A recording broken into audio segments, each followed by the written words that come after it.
आज का topic electromagnetic induction CBSE class 12 physics का वन शॉट। बहुत इंपॉर्टेंट चैप्टर है। इस चैप्टर में से लगभग 5 से 6 नंबर बनते हैं। तो अगर ये चैप्टर कुछ क्वेश्चंस अच्छे से करके गए, पूरा टॉपिक तुम्हें कॉमन मिल जाएगा। मैं वही टॉपिक का डिस्कस करूंगा जो कि एग्जाम में आएगा, ऐसा ही टॉपिक मैं डिस्कस करने वाला हूं। चलिए तो चलते हैं आज के लिए। आज का topic electromagnetic induction class 12 physics का वन शॉट। पूरा टॉपिक फुल्ली एक्सप्लेन होगा। चलिए पहला जो टॉपिक मैं डिस्कस करना चाह रहा हूं वो है मैग्नेटिक फ्लक्स। ठीक है, तो मैग्नेटिक फ्लक्स होता क्या है? नंबर वन डेफिनेशन लिखना है तुम्हें, number of magnetic field lines crossing पर यूनिट एरिया। देखिए ये एक एरिया जो हमने लिया है, उससे जितने भी मैग्नेटिक फील्ड लाइंस गुजर रहे हैं उसको हम क्या बोलेंगे? Magnetic flux. Phi equal to B dot A. जैसे कि मान ले ये डॉट प्रोडक्ट होने से क्या आता है? डेफिनेटली कॉस, इसलिए phi equal to B A cos theta. Phi equal to B dot A, dot product उठाने से हमें क्या मिलता है? B A cos theta. अच्छे से याद रखना, ये 1 मार्क का क्वेश्चन हो सकता है मतलब बहुत बार आ चुका है, पीवाईक्यू में आपको मिल जाएगा। तो अच्छे से करके जाना है। और इसका यूनिट भी याद रखिए, वेबर या फिर टेस्ला मीटर स्क्वायर मिल सकता है आपको ऑप्शन में कहीं पर भी एमसीक्यू के द्वारा। या फिर डायमेंशन भी याद रखिएगा, इसका डायमेंशन जो होगा M L square T minus two I minus one. ठीक है, ये सारे क्वेश्चन आपको याद रखने हैं। मैग्नेटिक फ्लक्स से अगर क्वेश्चन बने तो कैसे बनेगा? डेफिनेटली इसका जो फॉर्मेट है, या जब हम फैराडे लॉ डिस्कस करेंगे इसके बाद, उससे भी इसका लिंक्ड होगा, तो उससे भी क्वेश्चन बन सकते हैं। तो अब तक के लिए मैग्नेटिक फील्ड लाइंस फ्लक्स क्या होता है ना, एक यूनिट एरिया में जितने भी मैग्नेटिक फील्ड लाइन पास होते हैं उसको हम क्या बोलेंगे? Magnetic flux. ओके, ठीक है। तो चलिए बढ़ते हैं नेक्स्ट टॉपिक की तरफ, जिसमें बहुत सारे स्टूडेंट को दिक्कत आता है, Faraday law of electromagnetic induction. अब देखिए, Faraday law of electromagnetic induction discuss करने से दो लॉ यहां पर आते हैं। पहला लॉ क्या होता है? देखिए, फर्स्ट लॉ बोला है electromagnetic induction states that Faraday first law of electromagnetic induction states that a changing magnetic field induced an electromotive force, जिसको हम EMF बोलेंगे। अब से इसको हम EMF बोलेंगे। EMF मतलब electromotive force, near by a conductor. मान ले एक कॉइल है, कॉइल के पास हम एक बार मैग्नेट को ला रहे हैं। बार मैग्नेट को अब नॉर्थ पोल यहां पर इस तरफ अगर हमने मूव कराया तो क्या होगा? इसका मैग्नेटिक फील्ड लाइंस चेंज होगा, मतलब मैग्नेटिक फ्लक्स चेंज होगा। फ्लक्स चेंज होने से क्या होगा? यहां पर एक इंड्यूस्ड ईएमएफ क्रिएट होगा। ठीक है, यहां पर क्या क्रिएट होगा? इंड्यूस्ड ईएमएफ क्रिएट होगा। यही था फैराडे का फर्स्ट लॉ। ठीक है, बहुत ही आसान है, कुछ नहीं है यहां पर। आप बात करते हैं सेकेंड लॉ की। सेकेंड लॉ में बोला है definitely the magnitude of the EMF induced current is directly proportional to the rate of change of magnetic flux। मतलब ये जो इंड्यूस्ड ईएमएफ है, ये जो rate of change of magnetic flux. अब rate of change of magnetic flux क्या होता है? मतलब टाइम के साथ जो फ्लक्स का चेंज हो रहा है उसको हम बोलेंगे rate of change of magnetic flux. Flux phi और rate of change of magnetic flux D phi by D T. तो rate of change of magnetic flux EMF के साथ प्रोपोर्शनल रिलेशन में है, डायरेक्टली प्रोपोर्शनल रिलेशन में है। ठीक है, directly proportional to each other. तो ये था दो लॉ, आपको बहुत ही अच्छे से इसको करके जाना है। स्क्रीनशॉट ले सकते हैं आप, ये अगर लिख के आए तो आपको पूरा मार्क्स मिल जाएगा। मान ले यहां पर 1+1 अगर 2 मार्क का क्वेश्चन बना तो डेफिनेटली 2 मार्क्स आपको मिल जाएंगे। ठीक है, तो Faraday law of electromagnetic induction अगर लिखने को बोले, डेफिनेटली दो लॉ लिख के आइएगा। और ये डायग्राम अगर ड्रॉ करना होता है बहुत बढ़िया रहता है, इसको जरूर ड्रॉ कीजिएगा। ठीक है, अब चलिए बढ़ते हैं थर्ड लॉ की बारी। कोई क्वेश्चन करेगा सर ये नेगेटिव साइन क्यों आता है? ये नेगेटिव साइन इसलिए आता है क्योंकि ये 1 मिनट के अंदर आपको पता चल जाएगा जब लेंज लॉ पढ़ेंगे। चलिए बढ़ते हैं लेंज लॉ के बारे में। देखिए लेंज लॉ के बारे में अगर डिस्कस करें तो लेंज लॉ होता क्या है? an induced current always flow in the direction such that it opposes the change which produced it। मतलब मान ले जब हम एक बार मैग्नेट को ला रहे हैं, अगर ये दो जो डायग्राम मैंने दिया है इसको अगर हमने एक्सप्लेन कर दिया तो क्या होगा? देखिए ये कॉइल है, ठीक है, ये कॉइल है। तो इस कॉइल में गैल्वेनोमीटर ऐड किया है। अगर एक बार मैग्नेट का नॉर्थ पोल एक कॉइल की तरफ लाए, कॉइल की तरफ लाए, तो कॉइल में यहां पर क्या क्रिएट होगा? North pole. क्योंकि ये बार मैग्नेट क्या करेगा? ये बार मैग्नेट का मान लीजिए जो लाइन ऑफ फोर्स होगा, मैग्नेटिक लाइन ऑफ फोर्स, ये इसके ऊपर प्रभाव डालेगा, मतलब इसका मैग्नेटिक फ्लक्स चेंज करेगा। मैग्नेटिक फ्लक्स चेंज करेगा मतलब करंट प्रोड्यूस होगा। इससे हमें क्या? गैल्वेनोमीटर डिफ्लेक्शन मिलेगा। ठीक है, गैल्वेनोमीटर डिफ्लेक्शन मिलेगा और नॉर्थ से साउथ की तरफ हमें क्या मिलेगा? करंट फ्लो मिल जाएगा। अगर दूसरी कंडीशन में देखिए, ये बार मैग्नेट को हम पास में ले आ रहे थे पहले कंडीशन में, अब दूसरी कंडीशन में हम दूर ले जा रहे हैं। दूर ले जाने से क्या होगा, ये दूर की तरफ जाएगा जब, तब मैग्नेटिक फ्लक्स घटता चला जाएगा। तो ये क्या करेगा, ये जो कॉइल है, ये कॉइल अपने यहां एक साउथ पोल क्रिएट करेगा, जैसे ऑपोजिट पोल अट्रैक्ट हो। यहां पर पहले नॉर्थ नॉर्थ क्रिएट कर रहा था जिससे पास ना आए, रिपल्सन हो। अब क्या करेगा, ये डेफिनेटली ऑपोजिट पोल क्रिएट करेगा जैसे कि अट्रैक्ट हो। अट्रैक्ट होने से उसका जो मैग्नेटिक फ्लक्स है वो बरकरार रहे, इसलिए हमें क्या होगा, ऑपोजिट डायरेक्शन में करंट मिलेगा जो कि नॉर्थ से साउथ की तरफ फ्लो करेगा। इसलिए गैल्वेनोमीटर डिफ्लेक्शन भी यहां पर ऑपोजिट में मिलता है। तो डेफिनेटली याद रखिएगा, ये दो डायग्राम आपके एनसीईआरटी में भी है। डेफिनेटली एनसीईआरटी में एग्जांपल या फिर डेफिनेटली एक्सपेरिमेंट 1 एक्सपेरिमेंट 2 करके है। डेफिनेटली वो दो एक्सपेरिमेंट और तीसरा कोई एक्सपेरिमेंट कोई खास चीज नहीं है, सिर्फ कॉइल को फिक्स करके हमें बार मैग्नेट लाना था। बार मैग्नेट को फिक्स करके कॉइल को अगर रिमूव करेंगे तो तीसरा एक्सपेरिमेंट भी बन जाएगा, सेम टाइप एक्सपेरिमेंट है। तो फिर से एक बार डिस्कस कर देता हूं। एक कॉइल लिया, एक बार मैग्नेट को उस तरफ लाएं जो गैल्वेनोमीटर से कॉइल कनेक्टेड है, तो यहां पर नॉर्थ पोल क्रिएट होगा जिससे कि ये अपोज कर सके। अपोज कर सके मतलब इसको बाधा दे कि पास मत आओ। पास आने से क्या होगा, मैग्नेटिक फ्लक्स चेंज होगा और यहां पर जो करंट प्रोड्यूस होगा वहां पर हम देख सकते हैं गैल्वेनोमीटर से। अब जब दूर लाएं तो कॉइल क्या करेगा, स्विच हो जाएगा, यहां पर नॉर्थ पोल की जगह साउथ पोल क्रिएट हो जाएगा और साउथ पोल क्या करेगा, अट्रैक्ट करने लगेगा। ठीक है, अट्रैक्ट करने लगेगा और उसका करंट भी चेंज होकर गैल्वेनोमीटर में ऑपोजिट डायरेक्शन में दिखाई देगा हमको। ठीक है, तो ये आपको याद रखना है। अब पिछले पेज में मैंने पूछा था कि माइनस क्यों आता है, क्योंकि ये ऑपोज करता है। ठीक है, जिस कारण से ये इंड्यूस्ड ईएमएफ क्रिएट होता है, वो अपना जिस कारण से वो क्रिएट हो रहा है उस कारण को अपोज करता है, इसलिए वहां पर माइनस लग जा रहा है। ठीक है, चलो, तो ये था लेंज लॉ की बारी। अब बढ़ते हैं, मोशनल ईएमएफ क्या है, मोशनल इलेक्ट्रोमोटिव फोर्स क्या है। देखो, ये एक हमने PQRS एक ले लिया जिसमें एक मैग्नेटिक फील्ड के अंदर एक है। मैग्नेटिक फील्ड कौन सा डायरेक्शन में है, क्रॉस मैग्नेटिक फील्ड मतलब टुवर्ड्स, और डॉट मतलब बाहर डायरेक्टेड। ठीक है, तो ये अंदर वाला डायरेक्टेड है। अब ये जो PQ है इसको हमने एक्स डिस्टेंस, यहां से एक्स डिस्टेंस का मार्किंग कर दिया। ठीक है, तो यहां जो फाई फ्लक्स बनेगा, देखो मैं लिख के क्यों रखा हूं, क्योंकि जितना जल्दी हो सके, एग्जाम पास में है तो लिखने से ज्यादा बर्बाद मत करो टाइम। ये स्क्रीनशॉट ले लो, ये सिर्फ डायग्राम प्रैक्टिस करो और ये लिख दो, एक दो लाइन ऐड कर दो, जितने भी मार्क्स होंगे, 2 होगा 3 होगा, तुम्हें फुल मार्क्स मिल जाएंगे। ठीक है, कोई नहीं, अगर थियोरेटिकल हुआ तो फाई का मतलब है डेफिनेटली बी एल एक्स, यहां पर B magnetic field, L is the length definitely, और एक्स इज द ये डिस्टेंस है इन दोनों के बीच में। ठीक है, अब हमें फैराडे लॉ से क्या पता है, एप्सिलॉन मतलब EMF equal to D phi by D T. अब D of D T, phi का वैल्यू कितना है, बी एल एक्स, तो बिठा दो यहां पर बी एल एक्स। बी और एल कांस्टेंट क्वांटिटी बाहर निकालो, dx बाई dt। अब dx बाई dt मतलब वेलोसिटी होता है, यहां पर देख रहे हो कि v वेलोसिटी से मूव कर रहा है, तो BLV हो गया। मतलब इंड्यूस्ड ईएमएफ का फॉर्मूला क्या आएगा, एप्सिलॉन इक्वल टू BLV। अब L को बाहर निकालो और B और V के बीच में जो रिलेशन होगा वो क्या होगा, क्रॉस प्रोडक्ट में, मतलब परपेंडिकुलर। सो यहां पर मैंने लिख दिया है direction is perpendicular to the motion and magnetic field. Motion और मैग्नेटिक फील्ड के बीच में जो डायरेक्शन होगा वो परपेंडिकुलर होगा। ठीक है, ये दोनों को याद रखना। इसमें से डेफिनेटली आपको कॉम्पिटेंसी बेस्ड क्वेश्चन हो सकता है या फिर छोटा मोटा न्यूमेरिकल भी देख सकता है। और ये डेफिनेटली याद रखना, ये क्रॉस मैग्नेटिक फील्ड मतलब ऑन टू द पेज, और अगर डॉट प्रोडक्ट हुआ तो बाहर, पेज से बाहर की तरफ मैग्नेटिक फील्ड का डायरेक्शन है। डॉट और क्रॉस मैग्नेटिक फील्ड कैसा होता है मैं बता दिया हूं। ठीक है, चलो अब उसके बाद आते हैं मोशनल इलेक्ट्रोमोटिव फोर्स का एक्सप्रेशन किसका लिए, expression for the instantaneous EMF for a coil rotating in a magnetic field. कोई कॉइल अगर रोटेट कर रहा है मैग्नेटिक फील्ड के लिए, तो इंस्टेंटेनियस ईएमएफ क्या होगा। देखो हमें पता है omega, omega equal to 2 pi by T angular velocity होता है। ठीक है, और phi equal to B dot A magnetic flux होता है। A is the area, coil का एरिया कितना होगा, पाई एल स्क्वायर। ठीक है, कॉइल अगर ले लिया तो इसका एल अगर रेडियस बन गया तो एल स्क्वायर, बढ़िया। अब फैराडे लॉ लगा दो, फैराडे लॉ में क्या है ना, ईएमएफ, ये जो ईएमएफ है D phi by D T के बराबर होता है।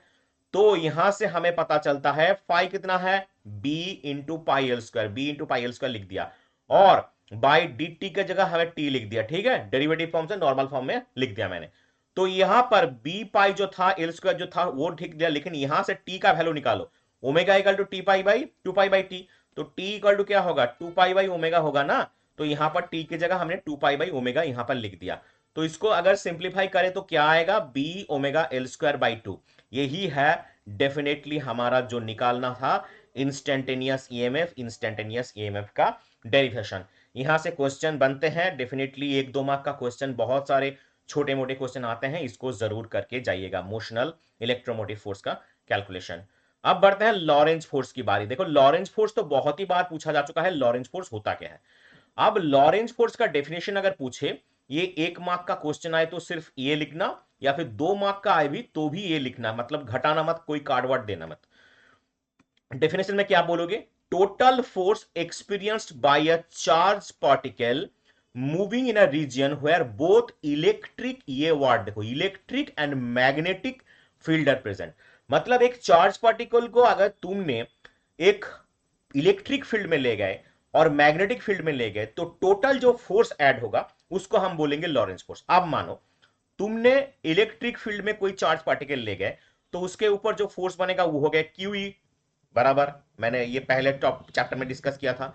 अब मैग्नेटिक फील्ड में क्या बनेगा, एफ बी इक्वल टू क्या होगा, Q into V cross B, अभी हमने डिस्कस किया।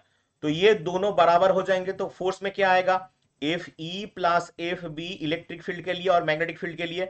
तो इसको ये दो वैल्यू को यहां पर पुट कर दो, पुट करने से क्या आएगा, ये आ जाएगा definitely Q into E plus V cross B. ये होता है लॉरेंज फोर्स, इसको हम क्या बोलेंगे, एफ को बोलेंगे लॉरेंज फोर्स, ठीक है। और ये इसको नीचे लिख देना, एफ क्या होता है, फोर्स होता है, क्यू चार्ज होता है, ई इलेक्ट्रिक फील्ड होता है, वी वेलोसिटी और बी मैग्नेटिक फील्ड। ये सारे लिखना जरूरी होता है, क्योंकि अगर ये लिख दिया तो दो में दो कोई नहीं रोक सकता, ठीक है। तो लॉरेंज फोर्स किसे कहते हैं, लॉरेंज फोर्स का एक्सप्रेशन अगर आए तो लिख देना। ये 2026 वालों के लिए बहुत ही इंपॉर्टेंट क्वेश्चन होगा, अपकमिंग बोर्ड में 1 मार्क या फिर 2 मार्क का क्वेश्चन बन सकते हैं। अब चलिए बढ़ते हैं सेल्फ इंडक्टेंस की बारी। इसके लिए पहले तो 1 मार्क का डेफिनेशन बहुत ही जरूरी होता है। 1 मार्क का डेफिनेशन आता है, क्या लिखना है, सिर्फ इसका स्क्रीनशॉट ले लो, वही लिखना है, कुछ नहीं लिखना इसके अलावा। It is the phenomenon of production of induced EMF, मतलब ये एक इंड्यूस्ड ईएमएफ प्रोडक्शन का फेनोमेनन है in a coil when current passes through it. जब कोई कॉइल से क्या करता है, मान लो एक कॉइल है, इससे क्या होगा, जब करंट पास होगा, जब करंट आई पास होगा, तब क्या होगा, डेफिनेटली इंड्यूस्ड ईएमएफ क्रिएट होगा। ये इंड्यूस्ड ईएमएफ क्रिएट करने का प्रोडक्शन प्रोसेस है। तो हमें क्या पता है, ये जो मैग्नेटिक फ्लक्स है फाई, ये आई के साथ प्रोपोर्शनल में है, तो फाई प्रोपोर्शनल उठाए तो कांस्टेंट आएगा एल आई, डेफिनेटली प्रोपोर्शनल उठाने से तो कांस्टेंट आता है, ये एल ही है कोफिशिएंट ऑफ सेल्फ इंडक्टेंस, तो एल इक्वल टू हम लिखेंगे फाई बाई आई, ठीक है। तो अगर डेफिनेशन में आए कोफिशिएंट ऑफ सेल्फ इंडक्शन क्या है, तो इसको हमेशा ऐसे डेरिवेशन करके दिखाना एक लाइन के लिए। अब इसका यूनिट याद रखो, यूनिट भी बहुत बार पूछा जा चुका है, हेनरी, और डायमेंशन जो है M L square T minus two A minus two, ये डायमेंशन भी इंपॉर्टेंट है क्योंकि पूछते हैं बार बार। तो यूनिट तो हमेशा आपको मिल जाएंगे पीवाईक्यू में, what is the unit of self inductance, तो बहुत बार पूछा जा चुका है। अब इससे जुड़ा एक क्वेश्चन आता है कि सेल्फ इंडक्टेंस का कैलकुलेशन करो, किसके लिए, सॉलिनॉइड के लिए। देखिए सेल्फ इंडक्टेंस का कैलकुलेशन मैंने कर रहा हूं यहां पर, कैसे कर रहे हैं, ये देखिए कॉइल है जिसको हमें यहां पर एन नंबर ऑफ टर्न्स है, नंबर ऑफ टर्न्स कितना, एन, जो कि पर यूनिट लेंथ है, और यहां से आई करंट फ्लो रहा है जो कि सेल के साथ एडेड है, जो लेंथ हमें लिया है एल है, और रेडियस कितना है, रेडियस है आर, ठीक है। और ये कंडीशन याद रखना, L greater greater than definitely R. तो यहां पर क्या बनेंगे, नंबर ऑफ टर्न्स जो है पर यूनिट लेंथ में small N equal to number of turns by length, ये हमेशा याद रखना। Number of turns per unit length मतलब छोटा एन, और N is the number of turns, L is the length, तो ये हम लिख सकते हैं एकदम। और यहां पर लिख देना नंबर ऑफ टर्न्स होता है capital, total number of turns होता है कैपिटल एन। अब मैग्नेटिक फील्ड कैसे निकालते हैं, मैग्नेटिक फील्ड का हमें पता है B equal to mu zero N I, ठीक है। अब ये स्मॉल स्मॉल एन की जगह ऊपर से हमें क्या मिला, एन बाई एल, तो बिठा दो, तो क्या बन गया, B equal to mu zero N by L into I. जैसे लिख रहा हूं वैसे लिखना, कोई एक्स्ट्रा चीज नहीं लिखना, ये छोटा करके मैंने बना हुआ है, 3 में 3 मिलेगा, कोई नहीं काट पाएगा यहां से, ठीक है। अब magnetic flux through the each coil turn जो होता है, तो हमें क्या निकालना है, फाई, जो मैग्नेटिक फ्लक्स का फॉर्मूला था फाई इक्वल टू बी ए। अब बी का वैल्यू यहां से पूरा आ गया, म्यू जीरो एन आई इंटू ए, डेफिनेटली एक बस जस्ट बिठा दो और बी का वैल्यू ये आ गया, ठीक है। चलो इतना तक तो ठीक है। अब total magnetic flux of the solenoid calculate करना है, तो नंबर ऑफ टर्न्स ऐड कर दो, एन इंटू फाइव बी, यहां से एन का फाइव बी का वैल्यू पूरा मिल गया, और यहां से एन का मल्टीप्लाई कर दो, तो क्या आ जाएगा, mu zero N square I A by L. अब सेल्फ इंडक्टेंस का फॉर्मूला हमने क्या निकाला था? सेल्फ इंडक्टेंस मतलब L equal to total flux by current. तो यहां पर टोटल फ्लक्स कितना है? N five B. तो N five B by I, तो एन फाइव बी का वैल्यू इतना है बाई आई, मतलब सिर्फ करंट यहां से कट जाएगा। ठीक, करंट कट के क्या आएगा ना, mu zero N square A by L. सिर्फ ये लिखना है, इसके अलावा एक लाइन भी ऐड नहीं करना है। बहुत ही आसान है, एक बार स्क्रीनशॉट ले लो और एक बार फिर से अगर समझ में ना आए तो रिपीट करके देख लो, क्योंकि इससे आसान हो नहीं सकता। अब यहां पूछते हैं ये फैक्टर बताओ कौन किस किस के ऊपर ये सेल्फ इंडक्टेंस डिपेंड करता है। डेफिनेटली देख रहे हो कि एन स्क्वायर के साथ प्रोपोर्शनल रिलेशन है, मतलब एन स्क्वायर मतलब नंबर ऑफ टर्न्स के साथ प्रोपोर्शनल है, एरिया ऑफ ईच प्लेट के साथ है, और लेंथ के साथ इनवर्सली प्रोपोर्शनल में है। ये तीनों कंडीशन लिख के आना, अगर फैक्टर पूछे तो कोई नहीं काट पाएगा तुम्हारा नंबर। ठीक है, तो पूरा मार्क्स तुम्हें मिल जाएगा। अब चलते हैं म्यूचुअल इंडक्टेंस क्या होता है। देखो, म्यूचुअल मतलब दो कॉइल एक दूसरे के ऊपर प्रभाव विस्तार कर रहे हैं, तो उससे क्या बनेगा? तो ये ग्रीन कलर में जो एक कॉइल मैंने ड्रॉ किया है, जो कि प्राइमरी कॉइल है पी, ओके, जिसमें से करंट I1 फ्लो हो रहा है, और व्हाइट वाला जो कॉइल है वो है सेकेंडरी कॉइल एस, जिसमें से I2 करंट फ्लो हो रहा है। तो लेंथ बराबर है दोनों का, इसलिए हमने लेंथ यहां पर लिख लिया है L। कॉयल प्राइमरी के लिए नंबर ऑफ टर्न्स क्या है? N1, और रेडियस है R1। और कॉयल सेकेंडरी के लिए जो डेफिनेटली है वो व्हाइट वाला, उसके लिए हमने नंबर ऑफ टर्न्स ले लिया है N2 और रेडियस है R2। ये जिस तरह मैंने यहां पर डेरिवेशन दिखाया है उसी तरह तुमको करना है, कुछ अलग नहीं करना। स्क्रीनशॉट ले सकते हो। Area of the secondary coil अगर निकाला हो, सेकेंडरी कॉइल का एरिया, तो एरिया क्या होगा? A2। A2 इक्वल टू क्या? पाई आर स्क्वायर। कॉइल का रेडियस क्या होता है? R। यहां पर R1 और R2 दोनों अलग अलग है। किसके लिए निकाल रहा हूं? सेकेंडरी। सेकेंडरी मतलब R2, तो यहां पर मैंने लिखा था, तो पाई आर स्क्वायर बन गया। अब magnetic induction eight P, magnetic induction P मतलब प्राइमरी कॉइल के लिए, प्राइमरी कॉइल के लिए तो मैग्नेटिक इंडक्शन क्या होगा? B।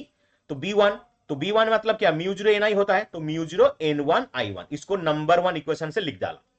अब देखो, हमें पता है number of turns per unit area per unit length equal to N1 by L, मतलब इस कॉइल की बात कर रहे हैं, N1 बाई एल होता है। अब क्या होता है? टोटल फ्लक्स जो लिंक होगा सेकेंडरी कॉइल से, सेकेंडरी कॉइल कहां? यहां से, जो टोटल फ्लक्स φ2 हमें निकालेंगे। φ2 किसके लिए हो रहा है? फाई का फॉर्मूला क्या होता है? बी इंटू ए, मतलब फाई इक्वल टू बी ए, और नंबर ऑफ टर्न्स मल्टीप्लाइड होता है। सेकेंडरी कॉइल तो उसका एरिया आएगा A2 और ये नंबर ऑफ टर्न्स आएगा N2। बट ये B1 क्यों हुआ, B2 क्यों नहीं हुआ? देखो, प्राइमरी कॉइल में अगर करंट फ्लो होगा उससे मैग्नेटिक फ्लक्स का चेंज होगा, तो सेकेंडरी का जो मैग्नेटिक फ्लक्स लिंक हो रहा है वो प्राइमरी की दौलत हो रहा है। प्राइमरी में जो मैग्नेटिक फील्ड चेंज हो रहा है उसके लिए ये प्रभाव कर रहा है इसके ऊपर, इसलिए यहां पर हमने B1 लिखा, और बाकी जो थे वो 2 नंबर के लिए, मतलब सेकेंडरी कॉइल के लिए जितने थे वो हमने लिख दिया। तो ये क्या बन गया? φ2 equal to B1 A2 N2। अब देखो इसका calculation, φ2 equal to B1 A2, A मतलब क्या था? पाई आर स्क्वायर था ना। अब सेकेंडरी कॉइल के लिए तो R2 स्क्वायर हो जाएगा। देखो, B1 जैसे था, A2 के बजाय हमने क्या लिख दिया? पाई R2 स्क्वायर, और N2 जैसे था लिख दिया। अब B का हमने क्या निकाला था? म्यू जीरो एन आई I1, पहले कुछ नंबर 1 इक्वेशन से मिला हमें। पाई आर स्क्वायर R2 स्क्वायर जैसा था लिख दिया, N2 जैसा था लिख दिया। अब इसको थोड़ा सजा लो, कैसे? Mu zero N1 by L into I1 pi R2 square N2। सिर्फ यहां से वहां ट्रांसफर कर दो, सजा के हमने इस लाइन को जस्ट सजाया है जैसे हमें चाहिए था। अब क्यों सजाया? अब देखो, φ2 इक्वल टू क्या आएगा? Mu zero pi I1 N1 N2 R square by L. Number 2 equation, ये इस लाइन से हमें ये पता चल जाता है कि इसको डेरिवेशन सेम कोई नहीं, हमें सिर्फ ब्रैकेट ब्रैकेट उठा के सिंपल लिख देना है। हमें पता है जो म्यूचुअल इंडक्टेंस होता है M equal to phi by L होता है। अब φ2 by I, sorry φ2 by I1, तो ये φ2 बाई I1 क्यों होता है? प्राइमरी कॉइल में ये क्या है? प्राइमरी कॉइल का करंट। प्राइमरी कॉइल में करंट चेंज होने से हमें क्या मिलेगा? सेकेंडरी कॉइल में फ्लक्स का चेंज मिलेगा, इसलिए क्या होगा? φ2 इक्वल टू MI1। नंबर 3, ये 2 और 3 में से हमें कैलकुलेशन करना है, तो क्या करना है? m इक्वल टू क्या मिलेगा? φ2 बाई I1। φ2 का वैल्यू कहां से मिला? यहां से φ2 का वैल्यू मिल गया, और I1 जो है वो डेफिनेटली कट जाएगा, तो यहां से क्या आएगा? ये वैल्यू तुम्हारा निकल के आएगा। अब देखो, ये जो है पाई आर स्क्वायर होता है ना, pi R square, pi R2 square, pi R2 square का हमने क्या लिखा था? A2। तो यहां पर A2 लिख सकते हो या फिर A भी लिख सकते हो जो एरिया होता है। तो ये बन गया हमारा म्यूचुअल इंडक्टेंस का कैलकुलेशन, किसके लिए? सॉलिनॉइड के लिए। बहुत ही वीवीआई क्वेश्चन है, और इसको भी अगर क्वेश्चन पे पूछे म्यूचुअल इंडक्टेंस किसके ऊपर डिपेंड करता है, तो नंबर ऑफ टर्न्स, दो कॉइल का जो नंबर ऑफ टर्न्स होता है प्राइमरी और सेकेंडरी, एरिया डेफिनेटली, और लेंथ के ऊपर डिपेंड करेगा। ये सारी चीज लिखना। और म्यूजुलो क्या होता है पता ही है तुमको, फ्री स्पेस परमिटिविटी या फिर परमिटिविटी इन फ्री स्पेस, ठीक है। तो चलो ये कैलकुलेशन जरूर करके जाना। अब चलते हैं एसी जनरेटर, जो कि बहुत ही इंपॉर्टेंट क्वेश्चन बन सकते हैं। डायग्राम मस्ट ड्रॉ, ये डायग्राम छूटना नहीं चाहिए। ये नॉर्थ और साउथ मैग्नेटिक पोल दिखाया है। अब ये क्या है? रेक्टेंगुलर कॉइल है, परमानेंट मैग्नेट से कनेक्टेड है, और डेफिनेटली यहां पर स्लिप रिंग जैसे मैंने दिखाया है, स्लिप रिंग ऐड होना चाहिए। यहां मैं ज्यादा टाइम नहीं लूंगा, ये तुम अपने आप ड्रॉ कर सकते हो, मैं सिर्फ थ्योरी बता दूंगा। और ये ब्रास B1 B2 है, और ये कार्बन जो ब्रासेस हमने दिखाया है B1 B2 दिखा देना। ये क्या होता है? यहां से क्या होता है? मैग्नेटिक फ्लक्स चेंज होगा, तो क्या होगा? ये शिफ्ट करने लगेगा, ऐसे घूमने लगेगा, तो क्या होगा? डेफिनेटली यहां से करंट प्रोड्यूस होगा।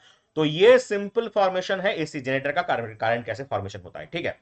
अब इसको कैसे हमें लिखना है? यहां पर गैल्वेनोमीटर जो लगाए है, गैल्वेनोमीटर डिफ्लेक्शन ही पता चलेगा हमें, कार्बन करंट प्रोड्यूस हो रहा है नहीं। अच्छा, तो इसका जो फ्लक्स का फॉर्मूला आएगा यही लिखना और कुछ नहीं। फ्लक्स का फॉर्मूला क्या है? Phi equal to B dot A, तो B A cos omega T, magnetic flux निकल के आएगा। अब हमें क्या बताएं, इंड्यूस्ड ईएमएफ का फॉर्मूला क्या होता है? Minus D phi by D T. अब देख, ये यहां पर फाई हमें मिल गया था, तो फाई का वैल्यू बिठा दिया जैसे था, वहां सिर्फ फाई का वैल्यू यहां रिप्लेस कर दिया। यहां पर एन क्या होता है? ये सारे चीज मस्ट राइट करना है, लिखना है खाते पे, जितने एग्जाम पेपर पे लिखना है, जरूरी है। N number of turns in the coil, B strength of the magnetic field, A area of each coil, and omega angular velocity। ये हमेशा तुम्हें लिखना ही है, ठीक है। तो इतना लिखने के बाद अगर करंट के बारे में पूछे, V equal to I R, यहां भी नहीं होगा, यहां पर इंड्यूस्ड ईएमएफ, तो I equal to V by R होता है, तो यहां पर इंड्यूस्ड ईएमएफ क्या होगा? Epsilon by R. एप्सिलॉन का वैल्यू कहां से निकाले हैं हम? यहां से हमें पता चल गया है क्या है, तो बिठाओ बाई आर, तो ये आ गया। अब इसको अगर हमें I equal to I zero sine omega T पता है, तो इसको रिप्लेस करेंगे तो हमें क्या मिलेगा? I zero. ये इसका भी कैलकुलेशन करने देते हैं, तो I zero equal to N B A omega by R, इसमें से भी क्वेश्चन बनते हैं। तो इस अगर पूछा जाए एसी जनरेटर में 3 मार्क्स का question, explain the principle of AC generator, तो पहले इसको ड्रॉ करना। ड्रॉ करने के लिए तुम्हें मिलेंगे 1 नंबर। इसके बारे में थोड़ा लिखना। क्या लिखना होता है कि मैग्नेटिक फील्ड, जब ये मैग्नेटिक जो परमानेंट मैग्नेट लगा है नॉर्थ और साउथ, इसको हम जब चेंज करेंगे, मैग्नेटिक फ्लक्स जब चेंज करेंगे, मैग्नेटिक फ्लक्स चेंज करने से यहां पर क्या प्रोड्यूस होगा? करंट प्रोड्यूस होगा। और ये जो सर्कुलर कॉइल है ऐसे कैसे घूमता रहेगा, ठीक है, ऐसे ऐसे घूमता रहेगा। अब ये घूमने से ये सारे चीज थोड़ा एक्सप्लेन कर देना, और करंट प्रोड्यूस होगा। उसके बाद ये थ्योरी लिख देना।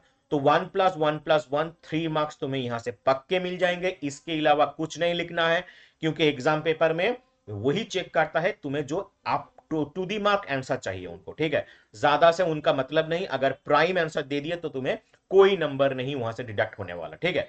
तो ये टोटल थ्योरी था, इलेक्ट्रोमैग्नेटिक इंडक्शन क्लास 12 चैप्टर 6 का। अगर अच्छा लगे तो लाइक और सब्सक्राइब करना। याद रखना चैनल का नाम एडवांस फिजिक्स एकेडमी, जो कि तुम्हारे सपोर्ट में हमेशा रहेगा।